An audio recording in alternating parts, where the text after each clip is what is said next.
bit cynical and pessimist that it's quite ambitious target, but the data and our initiative, and I think as the government and as the leader of the country and the states, we must create something, we must do something, we must initiate something to overcome the issue, not just to see the issue and the crisis coming and handling from time to time.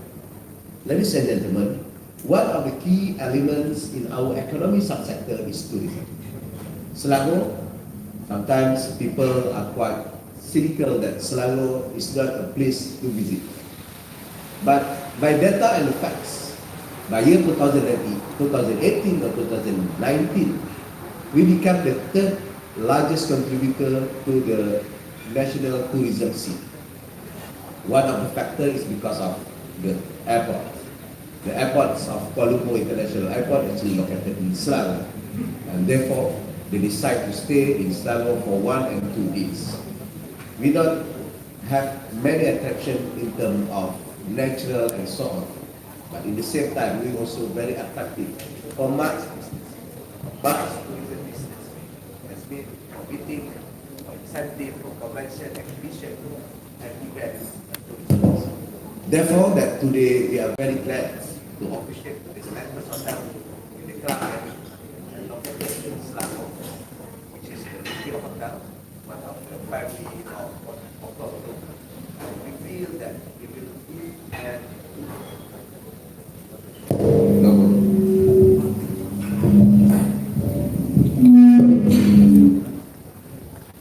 that's been the know. This is a problem of politicians. You cannot stop with funds.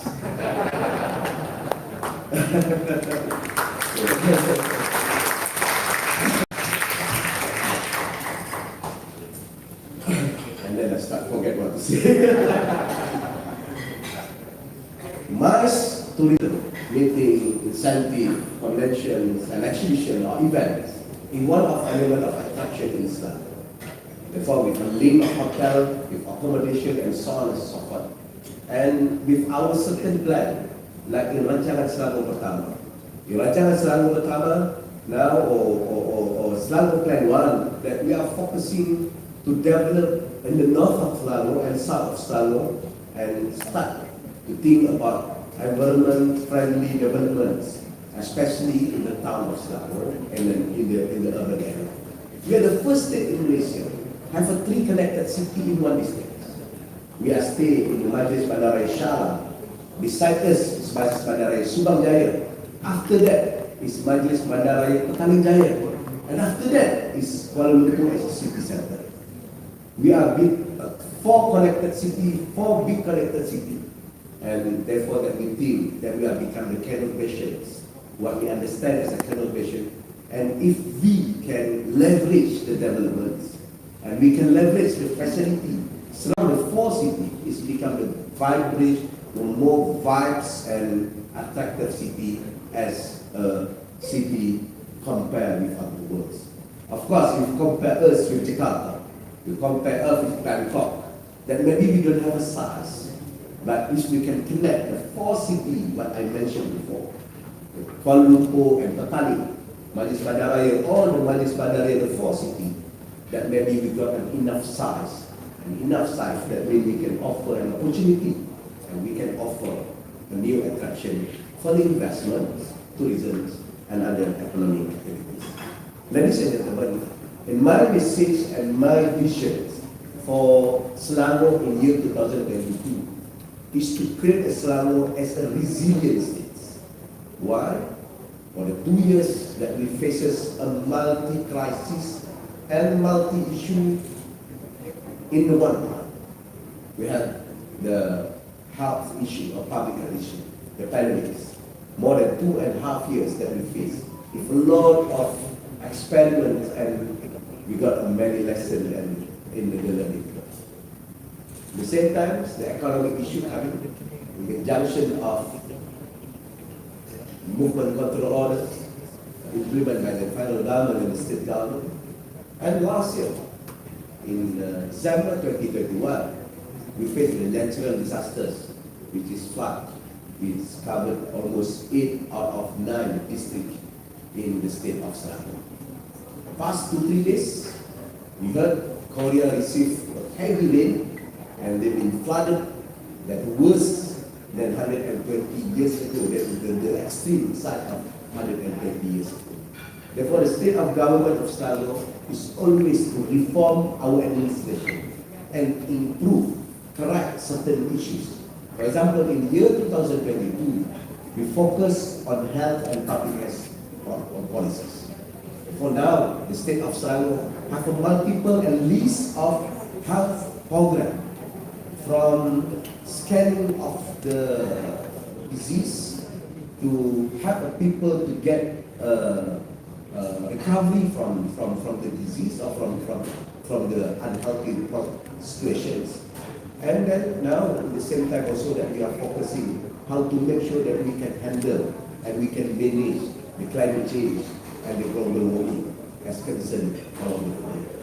Ladies and gentlemen, this is the challenge that we have to face in Selangor. We don't have the green fields. Now we have a lot of brown fields. With the brown fields, how to meet the demand about 5Gs and so on and so forth. But at the same time, that how to make sure that the people of Selangor stay and can stay in happiness with their families, friends, and their colleagues. Yeah, we accept the reality that Selangor is not a really quote-unquote happiness city compared with other cities in Malaysia. But we also understand that Selangor is the city and the state of Malaysia who keep on increase the populations and the number of migrations. The College Damansara Utama, for example, is one of the contributors for the migration in Selangor. We had more than 150 higher learning education sector in Selangor. We produce more than 40,000 graduates every year. But in the same time, we also get a higher investment in terms of manufacturing and services industry. Therefore, the Selangor state government administration is always thinking how to manage, how to leverage, and in the same time, how to give a big plan and a major plan for the state of Selangor and the people of Selangor. As I mentioned to my teams, always in the meetings, and also in the public meetings, that Selangor cannot fail, because we have become a quarter from the economy of Malaysia. If we fail, if we collapse, that means 1/4 or 25% of Malaysian economy also collapse. Therefore, that we work very hard, we try to leverage what we have, and we're very thankful to everybody here, especially from the agencies, from the private sectors, people of Selangor, who keep on resilient, who keep on positive, to facing any possibilities, to facing any crisis, one and each others, but we keep on united as one society, as one nation, with the urban behavior. Sometimes of the government officer when came to Selangor, they've been shocked. Sometimes they have culture shocks. Why? Because the noise in Selangor is a bit high and huge compared with other states. Yeah, we have to accept 70% of Selangor is become an urban.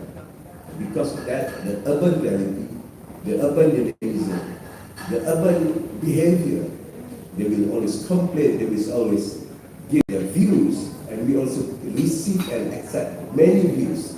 Therefore, the state of government of Selangor accept the reality, and some of our policy, for example, to do any developments, to do any projects, to organize and create any policy, we have went through a lot of meetings, we have went through a lot of negotiation with different groups, and therefore more head is better than one head. We understand, we get a good policy, we got a good approach, with our encourage for development, with our behavior that very free and very pro and very good for investor in Selangor and Malaysia. At the same time, we also understand that people left behind. Therefore, in the state of Selangor, we got several issues of focusing for people-centered program. What we call it now Intizam Selangor Berdaya. Before in 2008, we have MES, Merayakan Ekonomi di Selangor. In 2015 and 16, we planning to do initiative Peduli Rakyat with several sectors. Now we're focusing on education, we're focusing to help the poorest, and soon in the Independent Days gathering, we will announce one more initiative by the state government to make sure that the people of Selangor are stay together, united, and no man left behind in the state of Selangor. Ladies and gentlemen, the Rancangan Selangor framework will offer a strategic and holistic approach with a vision to be the state that is livable, what we call it, prosperous and smart by year 2024. They will be done through strengthening the economy, enhancing social inclusivity and well-being, advancing sustainability, as well as advocating smart and effective government. We see that Selangor resilience and agility is ubiquitous, especially this trying time. And this may be confident that we can and we will get through this pandemic together. With that note, I'm delighted to officiate the latest edition to Mercue family right here in Primary Shala Selangor. Thank you.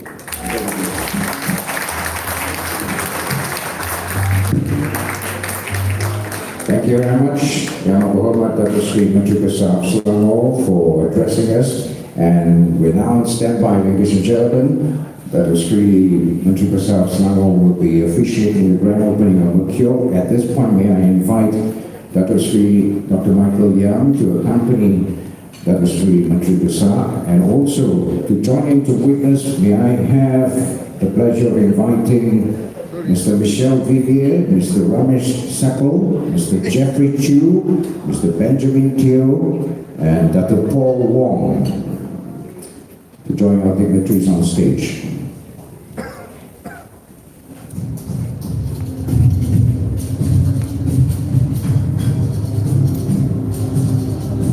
The launch, ladies and gentlemen, will be effected with the signing of the special plaque by our guest honor, Yang Berhormat Menteri Besar of Selangor.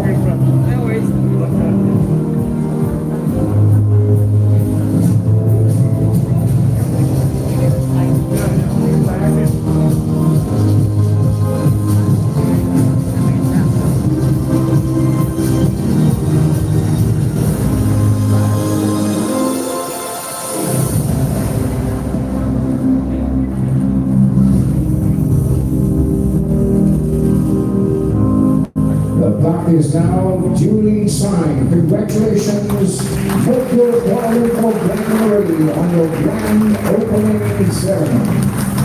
You're officially open. Let's have a good photograph now, gentlemen, for your please.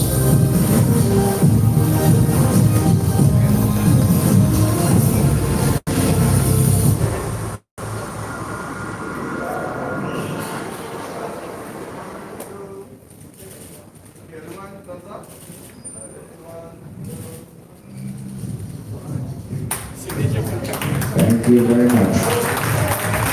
Ladies and gentlemen, Dr. Sri Michael Yang will now present a token of appreciation to our guest of honor.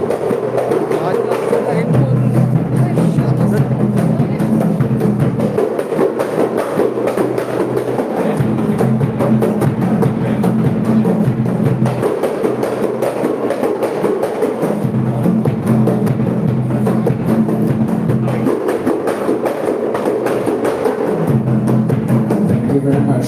That, ladies and gentlemen, brings us to the conclusion.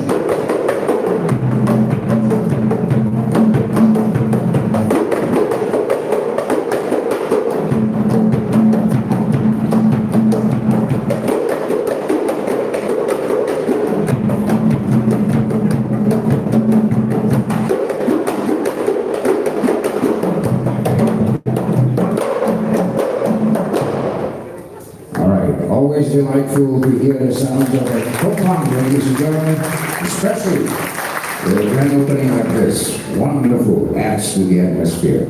Now, ladies and gentlemen, that brings us to the conclusion of the grand opening ceremony today.